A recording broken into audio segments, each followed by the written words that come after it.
Assalamualaikum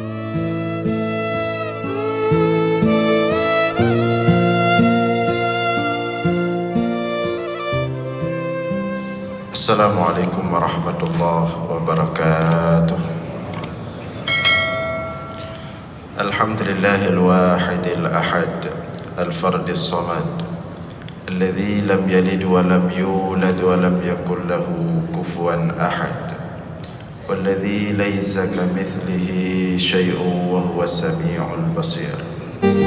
Allahumma salli wa sallim wa barik ala sayyidina wa maulana Muhammad alladhi da'a an-nas wa arsyadahum ila tauhid rabbil ibad. Allahumma wa ala alihi wa sahbihi ajma'in, amma ba'd. Puji beserta syukur senantiasa selalu kita persembahkan kepada Allah Subhanahu wa ta'ala, Tuhan yang esa pada zatnya, yang esa pada setiap sifat-sifatnya, yang esa pada setiap lafalnya. Tidak ada satupun makhluk yang serupa dengannya dalam bentuk apapun. Selawat beriringkan salam juga kita sampaikan kepada baginda Rasulullah sallallahu alaihi wasallam, kepada seluruh keluarga dan sahabat-sahabatnya sekalian. Hadirin jamaah sekalian serta para pendengar dimanapun berada yang dimuliakan Allah, kembali kita dalam ulasan singkat tentang ilmu tauhid pada subuh yang berbahagia ini. Kita akan melihat atau membahas seputar tentang Lailatul Qadar. Kita akan melihat beberapa hal berkaitan dengan Lailatul Qadar atau malam Lailatul Qadar. Yang pertama yang perlu kita ketahui bahwa Lailatul Qadar ini merupakan salah satu perkara yang gaib dalam Islam. Dia adalah misteri. Kenapa kita katakan dia adalah perkara gaib?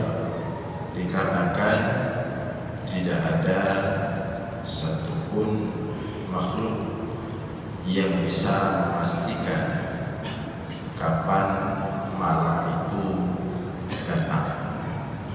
Tidak ada satupun manusia yang bisa memastikan atau menyatakan dengan pasti atau meyakinkan kapan malam itu benar-benar datang. Yang ada adalah tanda-tanda, tanpa terkecuali Rasulullah SAW sendiri. Nabi Muhammad saja tidak bisa memastikan setiap Ramadan itu kapan Lailatul Qadar, apalagi selain Nabi Muhammad SAW. Pernah suatu ketika di bulan Ramadan, Allah tiba-tiba memberikan ilmu kepada Rasulullah tentang penentuan Lailatul Qadar. Jadi pada malam itu, di salah satu malam daripada bulan Ramadan, Allah menurunkan ilmu itu kepada Rasulullah SAW. Artinya dengan ilmu tersebut yang Allah berikan itu bisa ditentukan kapan Lailatul Qadar pada Ramadan waktu itu dan setiap Ramadan pada setiap tahun. Maka begitu ilmu itu sampai kepada Rasulullah, Rasulullah sangat senang sekali, sangat bahagia sekali. Dan yang pertama terfikirkan oleh Rasulullah ketika mendapatkan ilmu tentang penentuan Lailatul Qadar itu adalah bagaimana beliau bisa segera memberitahukan ilmu itu kepada umat agar kita juga tahu, sehingga kita memiliki peluang besar untuk mendapatkan Lailatul Qadar. Maka cepat-cepat malam itu setelah mendapatkan ilmu tentang Lailatul Qadar, Rasulullah keluar dari rumahnya untuk pergi untuk masuk Masjid Nabawi, bertemu dengan sahabat-sahabat untuk memberitahukan ilmu tersebut. Akan tetapi ternyata di pertengahan jalan Allah berkehendak lain. Di tengah jalan Rasulullah berjumpa dengan dua orang laki-laki yang sedang berseteru, sedang bertengkar terhadap suatu masalah, sedang berselisih pendapat, di mana selisih pendapatnya agak sedikit rumit. Maka kemudian Rasulullah mencoba meleraikan, sehingga perselisihan tersebut telah menyita sedikit tidaknya waktu Rasulullah SAW pada malam itu. Selesai Rasulullah meleraikan perselisihan itu, maka begitu Rasulullah ingin melanjutkan perjalanannya ke Masjid Nabawi untuk memberitahukan para sahabat, tiba-tiba ilmu tentang Lailatul Qadar itu kembali Allah ambil, hilang. Jadi Rasulullah lupa tentang ilmu Lailatul Qadar gara-gara ada orang berseteru tadi. Makanya sebenarnya dari sini ada pelajaran besar juga, bahwa setiap perseteruan yang terjadi, pertikaian yang terjadi, keributan yang terjadi antara umat itu menghilangkan banyak keberkahan di tengah-tengah umat. Itu setiap perselisihan. Maka coba kita bayangkan seandainya kita antar umat ini, umat Islam sesama kita, sering terjadi perselisihan antar kelompok, antar pemahaman. Begitu banyak sudah keberkahan di tengah-tengah umat yang Allah cabut. Di antara keberkahan yang Allah cabut dari umat ini, dan itu keberkahan besar gara-gara perselisihan, adalah ilmu tentang Lailatul Qadar. Maka malam itu setelah perselisihan itu, kepala Rasulullah kembali blank. Ilmu tentang Lailatul Qadar tidak ada lagi. Maka kemudian Rasulullah datang kepada para sahabat menceritakan bahwa ilmu itu pada malam itu telah diberikan oleh Allah, tapi kemudian berjumpa dengan orang yang sedang bertikai, terjadilah Rasulullah mencoba meleraikan, dan ilmu tentang Lailatul Qadar itu pun hilang. Maka inilah yang kita sebut tadi, yang pertama, kapan Lailatul Qadar itu terjadi, di malam berapa pada setiap Ramadan dengan pasti, itu yang tahu hanya Allah.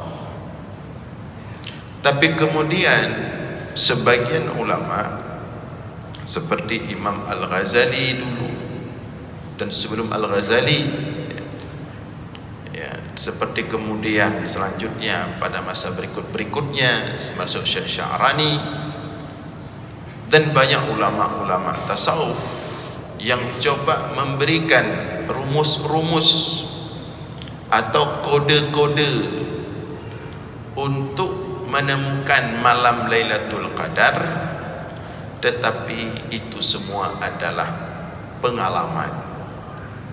Artinya bukan suatu ilmu yang pasti. Itu pengalaman sebagian ulama yang kalau mau diterapkan, ahlan, silahkan.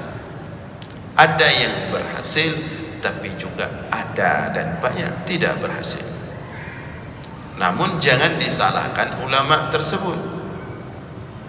Jadi ada sebagian orang kadang-kadang sudah mencoba mempelajari berbagai macam penjelasan ulama-ulama tadi tentang rumus-rumus atau kode-kode Lailatul Qadar, ternyata begitu dipraktekkan tidak terasa apa-apa. Tidak ada kode-kodenya. Kalau Ramadan pertama masuknya hari ini, maka kemungkinan besar Lailatul Qadarnya malam ini. Kalau bulannya begini, Lailatul Qadarnya begini, dan seterusnya. Itu semua adalah harapan saja. Kita berharap dengan pengalaman-pengalaman ulama-ulama yang sudah merasakannya, mudah-mudahan kita juga ikut merasakannya. Tapi sekali lagi, itu bukan ilmu yang pasti. Adapun ilmu yang pasti tentang Lailatul Qadar itu hanya Allah yang tahu. Ini yang pertama yang kita sebut tadi. Penentuan Lailatul Qadar adalah bagian daripada perkara gaib yang hanya Allah yang tahu. Yang kedua, masalah Lailatul Qadar ini adalah yang dikatakan orang mendapatkan Lailatul Qadar itu, apakah orang yang merasakan malam Lailatul Qadar itu ketika ia datang, Lailatul Qadar itu datang, atau juga orang yang pada malam kebetulan itu Lailatul Qadar tapi dia tidak sadar bahwa itu malam Lailatul Qadar, cuman dia dalam kondisi beribadah. Apakah orang tersebut juga dianggap sebagai orang yang mendapatkan Lailatul Qadar atau tidak? Nah, di sini permasalahan kedua ini penting, karena juga di sini terjadi perbedaan pendapat di kalangan ulama. Ibnu Hajar Al-Asqalani menguraikan panjang lebar masalah ini. Pendapat yang pertama dikemukakan oleh sebagian ulama bahwa yang dikatakan, orang yang dikatakan mendapatkan Lailatul Qadar adalah orang yang sadar dan merasakan dan tahu bahwa malam itu adalah malam Lailatul Qadar. Orang itulah yang dikatakan atau dianggap mendapatkan Lailatul Qadar. Ini pendapat pertama. Jadi sekali lagi, pendapat pertama ini menyatakan yang dianggap mendapatkan Lailatul Qadar adalah orang yang sadar dan tahu bahwa pada malam tersebut adalah malam Lailatul Qadar dan dia dalam keadaan berbuat taat kepada Allah. Sedangkan orang yang tidak sadar, dia tidak tahu malam Lailatul Qadar, ya, cuman dia dalam beribadah, cuman dia tidak tahu apakah itu Lailatul Qadar atau tidak. Orang ini tidak termasuk dalam ahli Lailatul Qadar. Ini pendapat pertama. Namun pendapat pertama ini agak berat, ya. Berat pendapat yang kedua. Kenapa berat? Bahkan berat karena kalau kita mengambil patokan orang yang mendapatkan Lailatul Qadar itulah orang yang sadar dan tahu bahwa malam tersebut Lailatul Qadar dan dia dalam keadaan beribadah, maka orang yang menjadi ahli Lailatul Qadar itu bisa dihitung pakai jari, sangat terbatas sekali. Yang dia begitu datang malam Lailatul Qadar itu dia sadar. Seperti cerita Imam Al-Ghazali, pada suatu malam di akhir-akhir Ramadan, beliau di sepertiga malam keluar rumah berwudu. Ketika berwudu, beliau meletakkan sajadah di salah satu dahan pohon di tempat wudu itu. Sedang beliau berwudu, tiba-tiba sajadah beliau itu seperti ada angin yang meniupnya, jatuh. Nah, ketika sajadah beliau itu atau kain lah atau apalah ya, jatuh, kemudian beliau seperti tersadarkan beliau kemudian memperhatikan kondisi alam, beliau menyatakan itu adalah malam Lailatul Qadar. Dan banyak contoh-contoh lain yang dirasakan oleh para ulama ketika malam Lailatul Qadar itu tiba-tiba datang, tiba-tiba terasa auranya. Namun ya, kalau kita ambil pendapat yang pertama ini, maka seperti kita katakan tadi, yang mendapatkan Lailatul Qadar ya sangat terbatas sekali. Seperti Imam Ghazali tadi, para ulama yang lain yang mereka begitu malam Lailatul Qadar itu betul-betul datang, seolah-olah mereka itu ada yang kasih tahu ini malam Lailatul Qadar. Maka bagaimana dengan orang-orang yang juga mereka pada malam itu sedang beribadah kepada Allah tapi tidak tahu bahwa ternyata malam tersebut adalah malam Lailatul Qadar? Maka pendapat yang pertama ini agak berat sedikit. Pendapat yang kedua, pendapat yang kedua inilah yang memberikan peluang sangat besar untuk umat Islam mendapatkan Lailatul Qadar.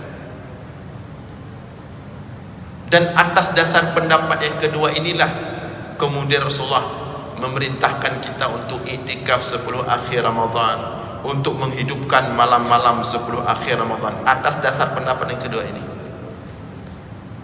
Apa pendapat yang kedua, pendapat ulama tentang Lailatul Qadar?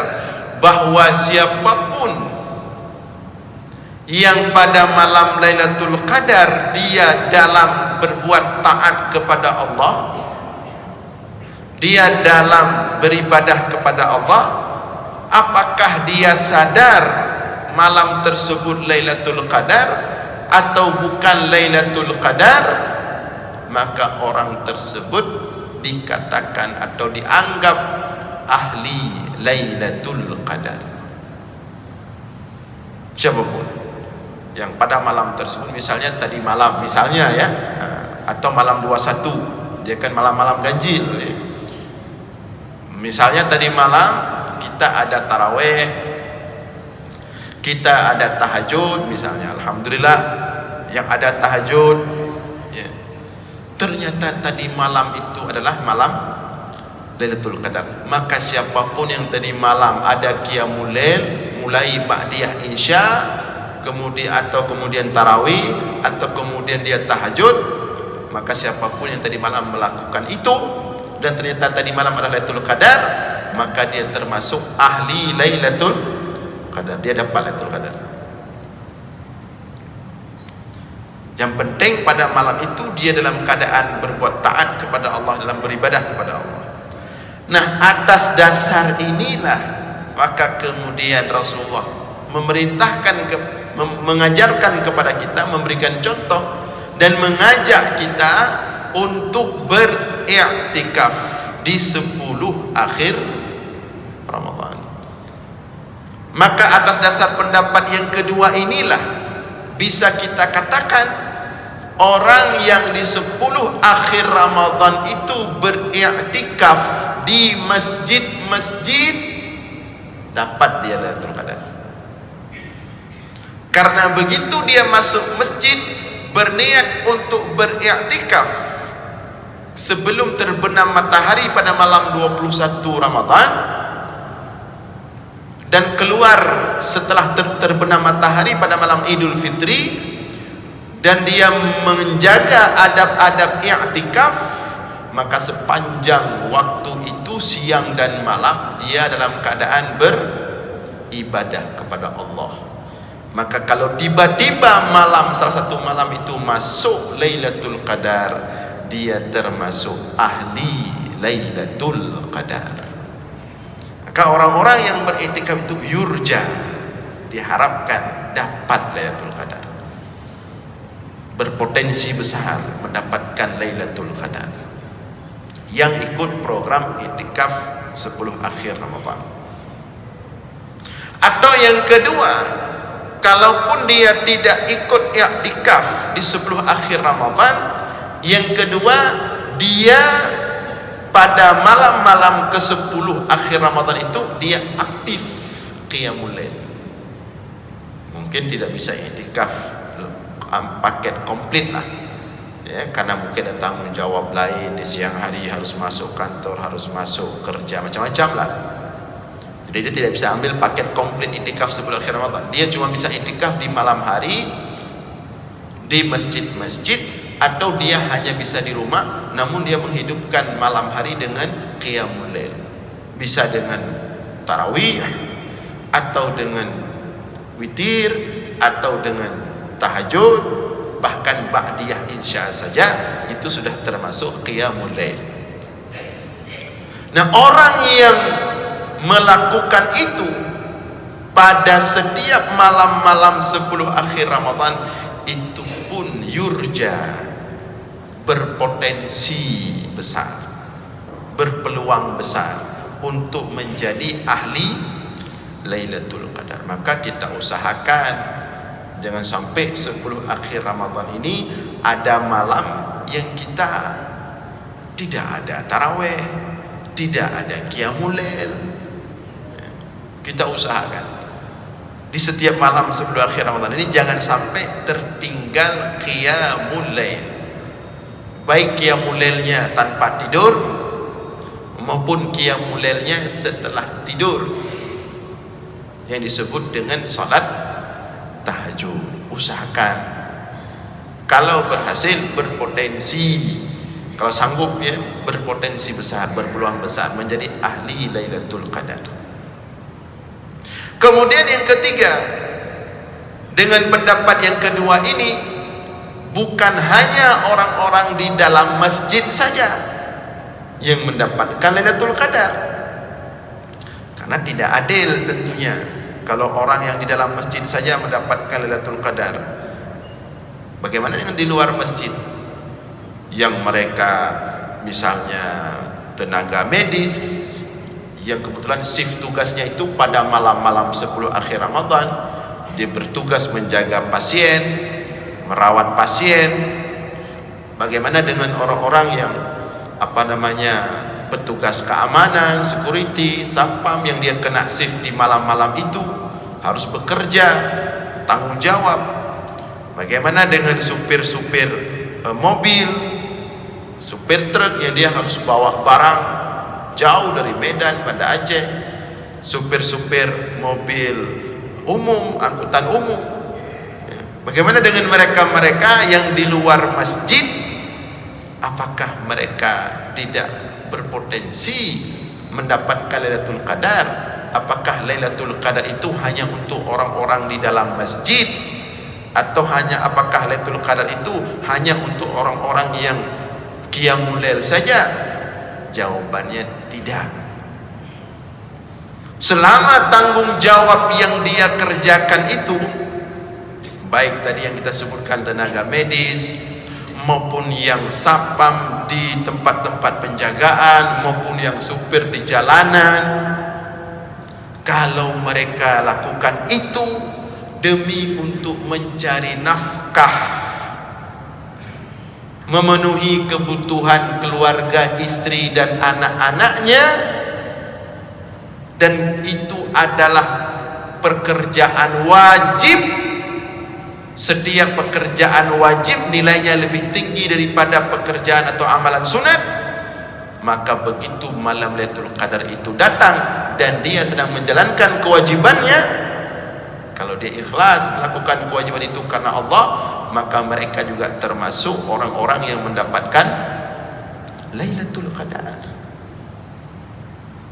Karena mencari nafkah untuk istri, untuk anak, itu bagian daripada fi sabilillah.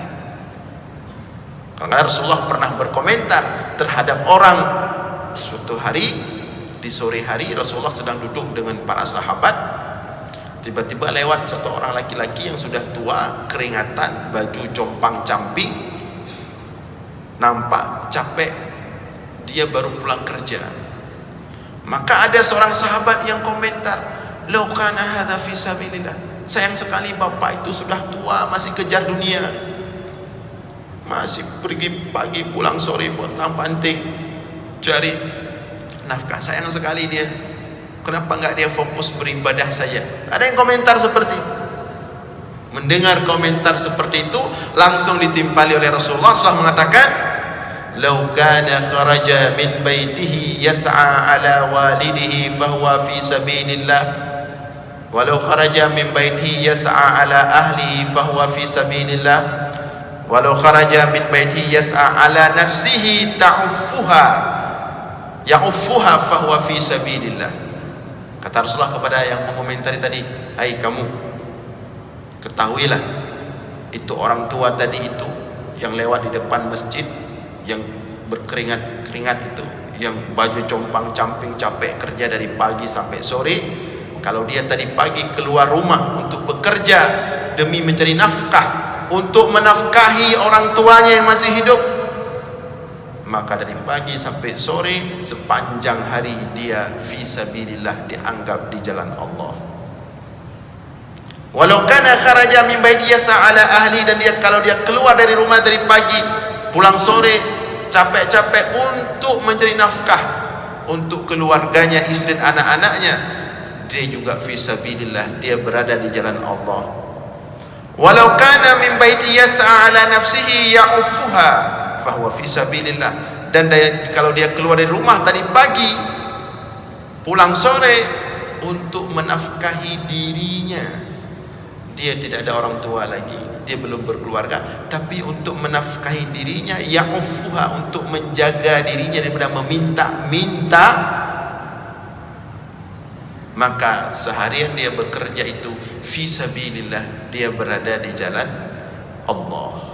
Maka orang-orang yang bekerja mencari nafkah di malam-malam 10 akhir Ramadan demi tadi, karena profesinya, tanggung jawabnya tadi, sehingga dia tidak sempat berkumpul bersama kita dalam qiyamul lail secara khusus, mereka juga berpotensi mendapatkan Lailatul Qadar, karena ketika Lailatul Qadar itu datang, mereka sedang bekerja mencari nafkah, yang artinya mereka sedang fi sabilillah. Maka jangan berkecil hati, jangan kemudian optimis. Ya, sebagian optimis, oh yo kamu kahana berbuat kakak laki pada begono, dah dapat. Cuman jangan lupa diniatkan, begitu kena malam tugas di 10 akhir Ramadan, niat dalam hati ingin mendapatkan Lailatul Qadar, dan minta kepada Allah mudah-mudahan dengan mengerjakan tanggung jawabnya itu Allah berikan kepadanya Lailatul Qadar. Nah, ini persoalan yang kedua tentang siapa yang dikatakan ahli Lailatul Qadar atau orang-orang yang mendapatkan Lailatul Qadar. Jadi besar peluangnya, tidak kecil, besar peluangnya. Jadi jangan kemudian langsung optimis seperti kita tidak mungkin dapat Lailatul Qadar, itu kan hanya tingkat-tingkat wali Allah, itu kan hanya tingkat-tingkat ulama. Optimis. Allah mengatakan, ana inda dhanni abdi, aku sesuai dengan sangkaan hambaku. Kalau hambaku itu menyangka, optimis, berusaha keras dengan penuh kegigihan mencari Lailatul Qadar, seperti perintah Rasulullah, taharrau lailatul qadri, cari buru, insya Allah Allah akan berikan kepadanya Lailatul Qadar itu. Dan barang siapa yang mendapatkan Lailatul Qadar, faqad wajada khairan katsira, faman u'tiyat Lailatul Qadri faqad u'tiya lahu khairan katsira. Barang siapa diberikan oleh Allah Lailatul Qadar, telah diberikan oleh Allah baginya sesuatu yang dahsyat sekali. Khairun min alfi syahr, malam yang lebih baik daripada 1000 malam. Yang ketiga, malam Lailatul Qadar itu adalah khusus hak umat Nabi Muhammad sallallahu alaihi wasallam. Lailatul Qadar itu tidak diberikan keistimewaannya kepada umat-umat yang lain. Itu khusus hak umat Nabi Muhammad sallallahu alaihi wasallam. Maksudnya apa khusus untuk umat Nabi Muhammad? Untuk menyeimbangi ibadah umat-umat yang lain. Ibadah umat-umat yang lain itu banyak-banyak kan, dan umur mereka panjang-panjang. Seperti Nabi Adam. Nabi Adam itu bersama umatnya, anak-anak keturunan cucu cicitnya itu, mereka itu hidup umurnya 1000 tahun ke atas itu. Apalagi yang kalau ahli ibadah di antara mereka itu, ibadahnya puluhan tahun tidak berhenti-berhenti. Nabi Nuh punya umur sekitaran 1300 lebih. Tugas dakwah saja 950 tahun. Alfasanatin ila khamsina ama.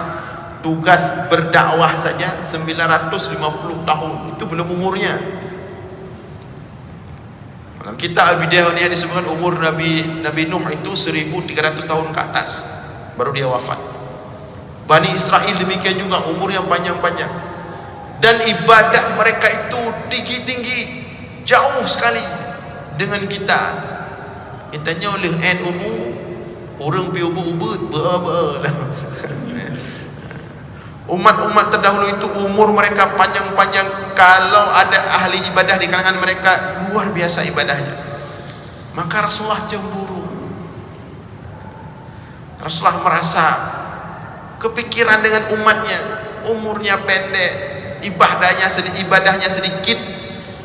Kalau Bani Israel itu ada yang model, mereka itu ahli ibadah buat mihrab di tempat-tempat khusus, berpuluhan tahun di situ, tidak keluar, tidak pergi ke kota, tidak kemana-kemana, tidak.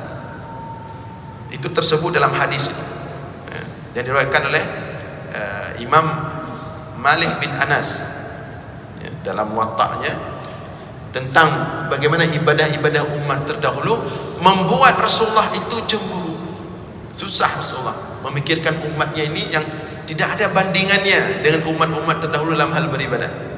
Maka kemudian untuk menyeimbangi ibadah umat-umat terdahulu, Allah khususkan Lailatul Qadar untuk umat Nabi Muhammad sallallahu alaihi wasallam. Begitu dapat satu malam Lailatul Qadar, maka sama seperti telah beribadah 1000 bulan, khairun min alfi syahr. Maka seimbanglah ibadah umat Nabi Muhammad dengan umat-umat terdahulu. Maka dari sini juga, dari penjelasan riwayat ini juga memberikan semangat bagi kita bahwa banyak berpotensi mendapatkan Lailatul Qadar, tidak sedikit, banyak. Dan dioptimislah, salinglah kita memberikan motivasi dan semangat. Jangan sebaliknya, Dapa semangat orang pandai namanya redak dan yang pandai nak nyanda akan bau tengok. Saling memotivasi, besar peluangnya. Itu yang ketiga. Kenapa Lailatul Qadar khusus untuk umat Nabi Muhammad, untuk menyeimbangi umat-umat terdahulu? Maka nanti kita akan lihat di hari akhirat bagaimana balasan Allah untuk umat-umat terdahulu, karena ibadah mereka luar biasa.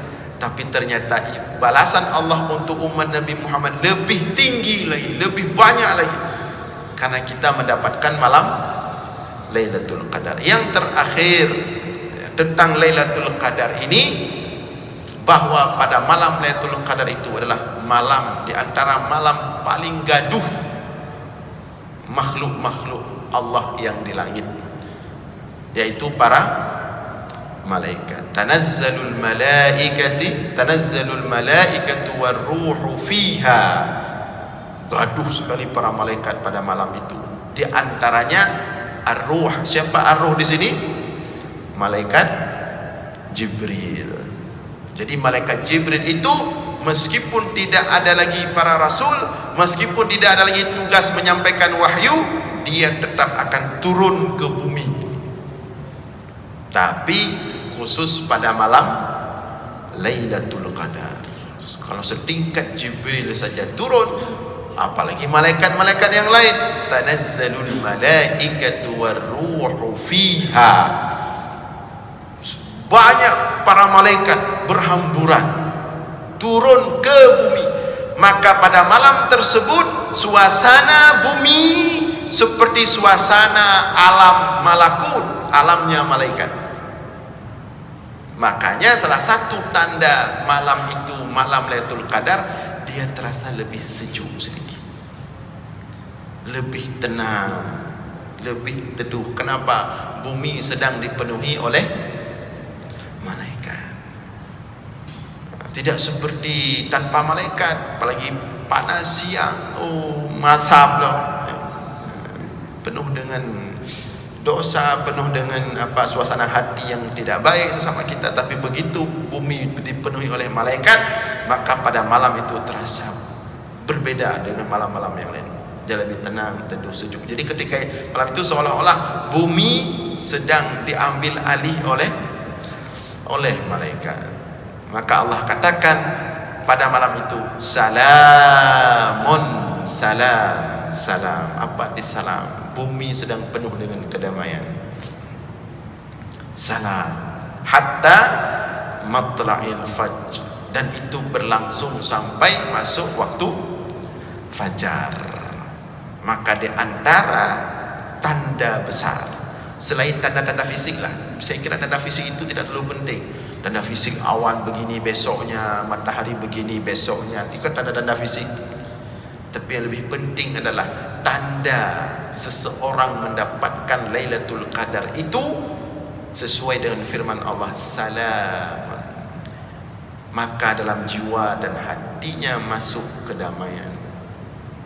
Tanda orang mendapatkan Lailatul Qadar, setelah dia mendapatkan Lailatul Qadar, dia akan membawa kedamaian Lailatul Qadar itu dan dia tebarkan dalam kehidupan sehari-hari, bertahan sampai 1 tahun ke depan. Kalau setelah Ramadan dia damai, dia teduh, tenang, dan dia tebarkan kedamaian itu kepada sesamanya, maka tanda orang tersebut mendapatkan pesan yang dibawa oleh Lailatul Qadar. Tapi kalau setelah Ramadan emosi makin meningkat, ya, suka bertengkar, suka bertikai, suka ribut, suka apa, nah ini walaupun mungkin bersentuhan dengan Lailatul Qadar, tapi dia tidak mendapatkan pesan Lailatul Qadar. Nah hadirin sekalian yang dimuliakan Allah, inilah beberapa hal berkaitan dengan Lailatul Qadar. Mudah-mudahan ada manfaatnya. Mohon maaf atas segala kekurangan. Aqulu qawli hadza wa astaghfirullah li wa lakum.